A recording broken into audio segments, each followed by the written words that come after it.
Hi guys, and welcome back to A Dinosaur in the Library. I'm Dawn, and I'm here to ramble about books again. And first off, I want to say thank you so much to all the people who have subscribed to me. I'm up to 50 now. I never, when I started this channel, thought that I would have 50 people who wanted to listen to me ramble about books or anything else. I thought it would probably be my wife and a few friends, and I'd be talking into the air. But clearly that's not the case. At least a few people that I don't even know want to hear me talk about books, and I really appreciate that opportunity because, as you can tell, I like to talk about books, and I will talk about them as long as someone will let me. So thank you guys so much, and okay, let's get started with tonight's video. So today I was on Facebook, way more than I should be, and I followed this page called Strange Alabama that's always posting things about historical sites in Alabama and ghost stories and things like this. And they posted a link from the Irish Journal of Gothic and Horror Studies, so something to that effect. And the link was something like 10 Southern Gothic novels you need to read. And of course, I immediately click on this because I love Southern Gothic literature. It's one of my favorite things in the entire world. And I was very excited thinking maybe there'd be some new authors on there that I hadn't heard of. And there were. There's always a couple of the same people represented. And that's fine because, you know, they're the founding people of Southern Gothic. And you kind of have to acknowledge them. And you need to acknowledge them. But, you know, here's the problem. There were 10 books on the list. There was one woman. One. And that really ticked me off. Within 5 seconds after reading this, I immediately thought of 5 or 6. And then once I started sitting down to make notes for the video, I came up with 8. So clearly there's more than one woman writing Southern Gothic literature. And we need to discuss the fact that these women were not included on this list. So I made a quick list of 8 women. They're fairly well-known women authors. There's nothing. Well, I mean, I say that, but maybe a lot of people haven't heard of some of them, and that's cool. You'll hear new things, but if you have heard of them, it's not because there aren't others that you know, that are hiding in the ether somewhere. It's just that these women really should have been included on that list, and if you've never read Southern Gothic literature, these are the ones to start with. So first off, just in case you don't know what Southern Gothic literature is. So most people can identify what Gothic literature is. You've got things like Edgar Allan Poe, which is technically Southern Gothic as well. But Edgar Allan Poe, Wuthering Heights, these creepy settings, things like that, sometimes paranormal. But Southern Gothic is Gothic, but set specifically in the American South and tied specifically to the American South. So all of these women are from the South. They write about the South in various places. New Orleans, Georgia, Alabama, Mississippi. All of these people write about the South. And I also want to say before I get started at all, because a lot of people, especially women online, who make lists of women authors to pay attention to, they get accused of ignoring the men on purpose because, oh, they think women authors are better or that men authors need to step aside. That has nothing to do with this, and that has nothing to do with any of those lists when they get accused of that. But that's just what gets thrown. I love the men of Southern Gothic literature. William Faulkner's A Rose for Emily is a damn good story, and it is one of my favorites. Top 6, probably top 5. And I love As I Lay Dying. A lot of people hate that book. A lot of people who like Faulkner cannot deal with As I Lay Dying, and I love that book. William Gay's, I Hate to See That Evening Sun Go Down, and Other Stories. Wonderful collection. The nonfiction book that they included on that list that I was talking about earlier was Dennis Covington's Salvation on Sand Mountain, which is about snake handling church up in North Alabama. And I love that book because he's from Alabama, and he treats the subject not as a freak show to be stared at. He treats it as something that he wants to know more about, and not, oh, come look at the weirdos. And that's what happens a lot of time when the South gets written about. And there are some weird things in the South. Do not get me wrong. I fully acknowledge and embrace the fact that my home state and the entire area is full of whack jobs. But there's a difference in me knowing that and someone from outside coming in and writing about it in that manner. So, and Dennis Covington does not write that way. He is from Alabama, and he talks about them in a very respectful manner. And it's a wonderful book. And I'll leave that link below because that's a book that I recommend to anybody who wants to read about the South. And it is a work of Southern Gothic, even if it is nonfiction. So,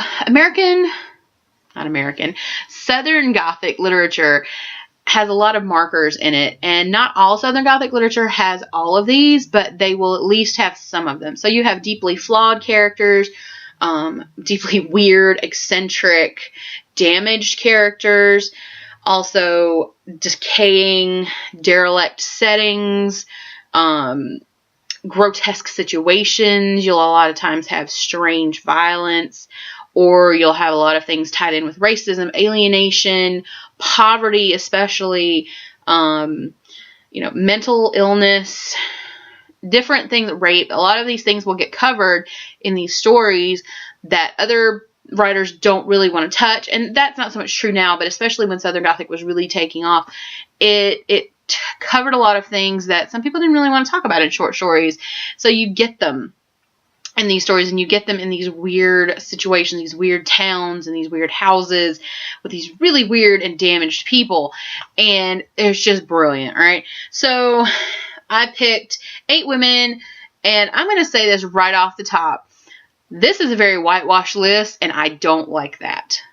But I will be 100% honest here and say that I don't know that many other Southern Gothic women writers. This is pretty much my experience of it, and this is a list of women that I knew of.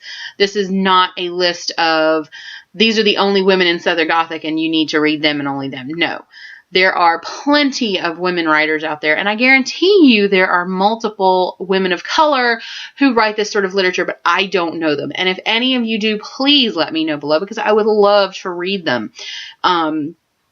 I absolutely just, like I said, I love Southern Gothic literature, and I would desperately love to make this list more diverse. So anyone who has any suggestions on that matter, please let me know down below. I will certainly make a new video adding them on and talking about them as soon as I get a hold of them, because that is one of those things that bothered me when I made this list, because these are just the ones I know. So, like I said, I made this list kind of off the cuff this afternoon because I got hopped off at that list that I read, and had I done a whole lot more research, maybe I would have found them, but I haven't found them on cursory glances or anything like that. So please, like I said, if you know of any, please leave the notes down below. Anyway, because I have rambled on for 8 minutes already and I haven't even gotten to the list, let's get started. So I have 8 women here, most of which you probably will have heard of, some of which maybe not, but all of them are awesome. I have not read the entirety of any of these women's catalog. Most of them I've read 1 or 2 books, and that's it. Not because I don't want to, just because I haven't gotten to them yet. They are all on my TBR and my Amazon wish list. So if anybody's like, just won the lottery and feels like dropping a box on my doorstep, I'll link you. Anyway, so the first one is Flannery O'Connor, of course. She is the grande dame of Southern Gothic literature as far as I'm concerned. And her story, Good Country People, is one of the weirdest and best short stories ever written, bar none. And 2 books of hers, Wise Blood, which is her only novel, and A Good Man is Hard to Find in Other Stories, a short story collection. There are also collections of her complete stories, which I really need to get, but, and there's also been several biographies of her come out that are brilliant, and I really need to get on reading all of those, but Good Country People is the best. So, yeah. I don't know what else to say about Flannery O'Connor other than that she's from Georgia, and I really need to go visit her home. There are peacocks there. She loved peacocks and kept them. So, interesting facts. Number 2 is Dorothy Allison. She wrote Bastard Out of Carolina and Trash, both of which I read quite a long time ago, and I really need to reread them, but they were just brilliant, and I don't know what else to tell you other than I think they're set in the Carolinas or perhaps West Virginia. I cannot remember, and I really should have noted that, and I forgot. But she is Southern Gothic. If you've read them, you know exactly what I'm talking about. Okay, Carson Mccullers, The Heart is a Lonely Hunter, and The Ballad of the Sad Cafe and Other Stories. These are the two that I've read of hers. They're the classics. I really need to read some more of hers because I feel bad that I've only read those two big name ones. Harper Lee, some people wouldn't consider her Southern Gothic. She does only have the one and, well, now the two as of this summer books. But let's talk about Boo Radley for a minute, guys. He is pretty Southern Gothic if you want to talk about flawed characters, odd characters. So, yeah, I would definitely put Harper Lee in this category. Eudora Welty, who I put on here hesitantly, and I'll tell you why in a minute. So, The Optimist's Daughter and Ponder Heart are two novels of hers, and then Why I Live at the P.O. and Other Stories. I loved all three of those books. Again, it's been quite a number of years since I've read them. I do need to get on that. That's going to be another goal of mine this year, is to read as many of these, reread as many of these, and read more of their books as I can. That sentence made zero grammatical sense, I think. Anyway, I want to read a lot more Southern Gothic women, is my point, and some more Southern Gothic men as well. But I hesitated to put Eudora Welty on here, not because she's not Southern Gothic and not because her writing is, you know, on the edge of not being Southern Gothic. It's because she was quoted as saying about Southern Gothic, they better not call me that. So I feel bad putting her on here, but her writing is actually very Southern Gothic, so I include her. And then the last three are Southern Gothic horror, and they're more modern authors, and that would be Anne Rice, author of the Vampire Chronicles, and I use Violin also as an example of this. If you've read any Anne Rice, you know her descriptions are just, they're iconic of New Orleans. I mean, these buildings that are slowly rotting in the humid air, and these deeply damaged and flawed characters and the paranormal aspects. It's just beautiful. And she's definitely Southern Gothic horror. Another person, and she also writes about New Orleans a lot, is Poppy Z. Bright. And she actually is trans and goes by another name now. Billy, I'm so sorry. I have forgotten the last name that he goes by now, and I apologize deeply for that, and I will put it in here just because I feel extremely bad about that. And I want to refer to him by his chosen name. But the books, all these books that I'm going to mention were written under Poppy Z. Bright and are available under that name. And there are more here, as with all of these authors that I'm listing. Wormwood, Exquisite Corpse, which that one, unless you really like horror, don't read it because it's a little bit more graphic than the others. But really good book. Lost Souls and Drawing Blood. All of these are Billy Martin, I think. Sorry. All of them are wonderful. I think I actually still have some of them on my shelf. But she has that same way with New Orleans that Anne Rice does. There's just, and also, I want to say that the town is in the Carolinas. The other town she writes about. And it's just beautiful, and it's just slowly crumbling, and it's got that just creepiness to it. It's just wonderful. And then the last one is Katelyn Kiernan, who I only discovered in the last several years, and she's a lesbian horror author, and she also writes about the South and in a very Southern Gothic way. The book I've read of hers is The Red Tree. Another one I want to read is The Drowning Girl, but then she has stories in about 1 million anthologies, including the Queer Fear book that I just read recently. That story was awesome.